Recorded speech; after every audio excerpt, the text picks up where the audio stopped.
So what's the difference between a disc herniation and sciatica? The disc herniation is the actual damage to the disc. It's a structural issue.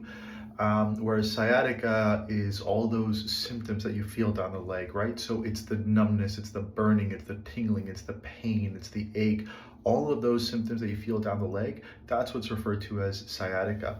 And I remember for me, early days, now obviously everybody's situation is different, but every time I would have a flare, I didn't know what that was. I felt that I was just re-herniating, and I kept, saying to myself, "Oh my God, I keep re-herniating," and catastrophizing, because I would say, "Is this ever going to end? Is this ever going to end?" And I didn't know that for me, what was happening is I was probably just pissing off the nerve, right? I was overdoing something, and that's all really a flare is. You're doing something beyond your current capacity.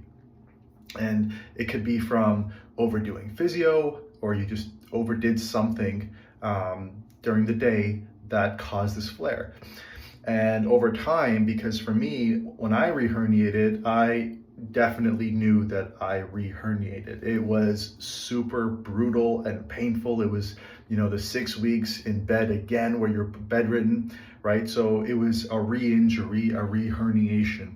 And ever since then, it's, a little bit, you're always sort of on the edge, like, oh, what's happening? Is this on its way to another re-herniation? But for me, it's just been, far more likely that it's a flare, or the instance that I've ticked off the nerve by overdoing something. And that mental shift was super important, because it allowed me to just calm down and be like, okay, this is probably a flare.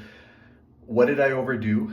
Let's track the symptoms. Let's track what I did, and then, try it again later at another day, track it. Okay, is it worse? Is it the same? And that sort of thing. But just thinking that, allowing myself to recognize that it's probably a flare or just an upset nerve, really allowed me to just sort of calm down and manage the symptoms and the injury.